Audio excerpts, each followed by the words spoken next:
Welcome to Test Chamber 4. You're doing quite well. Vital testing apparatus destroyed. For training purposes, there's generally just one correct solution to these early puzzles. The original version of this room didn't have the glass barrier.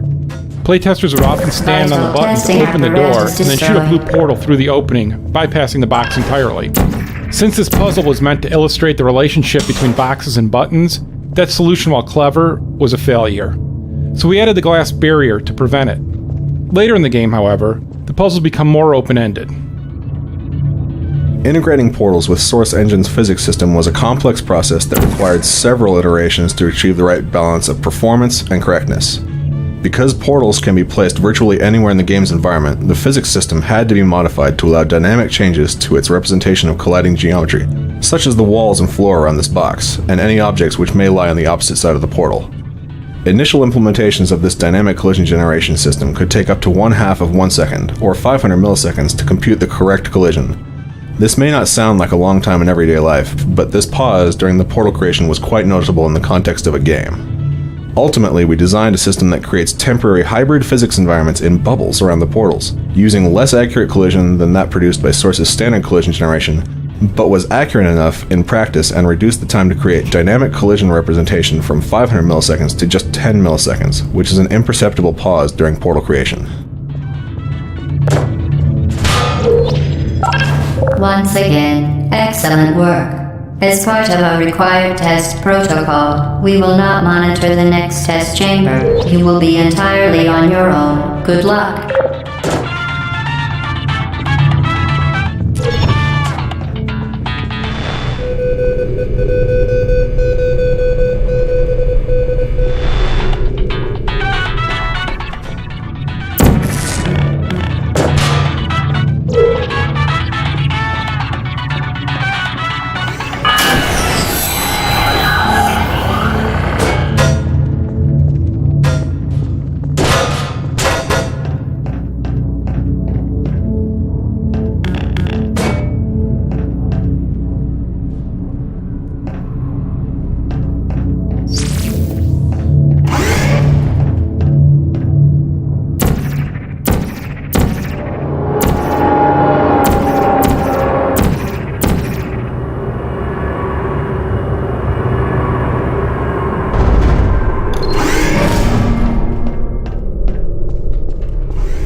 Vital testing apparatus destroyed. Vital testing apparatus destroyed. Early versions of Portal featured more detailed, cluttered environments, much like Half-Life 2.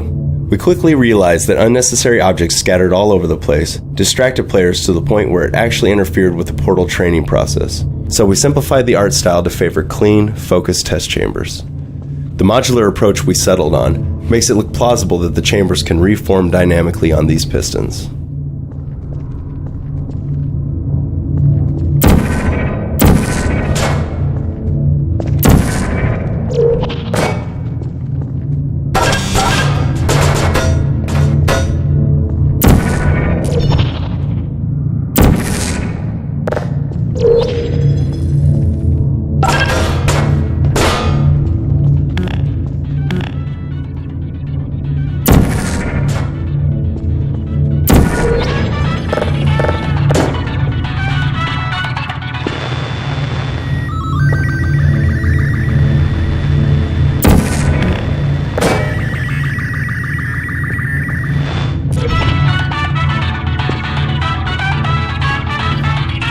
As part of a required test protocol, our previous statement suggesting that we would not monitor this chamber was an outright fabrication.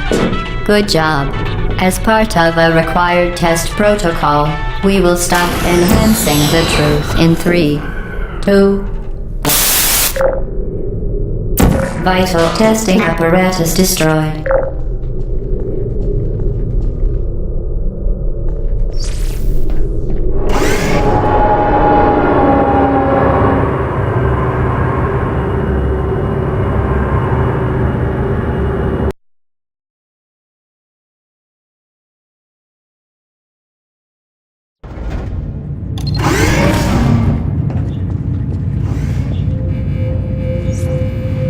While safety is one of many Enrichment Center goals, the Aperture Science high-energy pellet seen to the left of the chamber can and has caused permanent disabilities such as vaporization. Please be careful.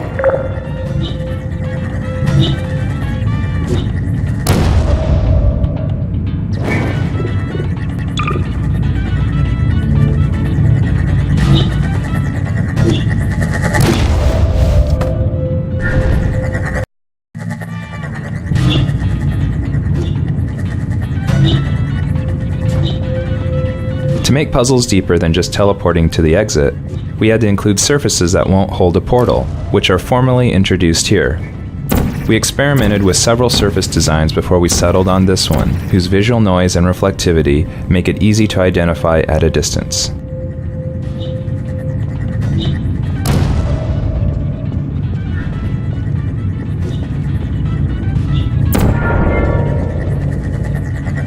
Unbelievable.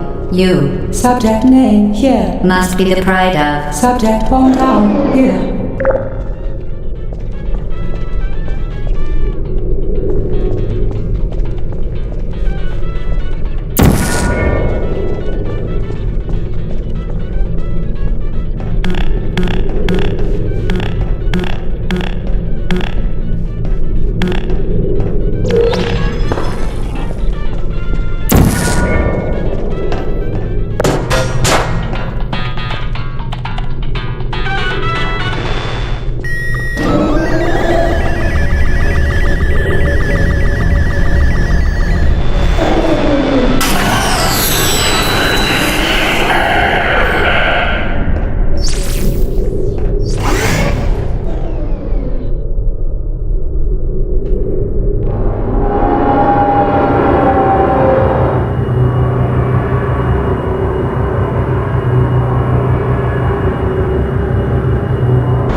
Warning devices are required on all mobile equipment. However, alarms and flashing hazard lights have been found to agitate the high-energy pellet and have therefore been disabled for your safety. Originally, these scaffolds ran on electrified tracks, but crafty playtesters would hop along the rails to the exit, bypassing the puzzle entirely. We tried to solve this by killing players as soon as they touched the rails. That solution ended up being too much of an overcorrection, as even skilled playtesters were getting frustrated by these one-hit kills in the more complex puzzles later in the game. Making the scaffolds run along immaterial beams of light solved both problems.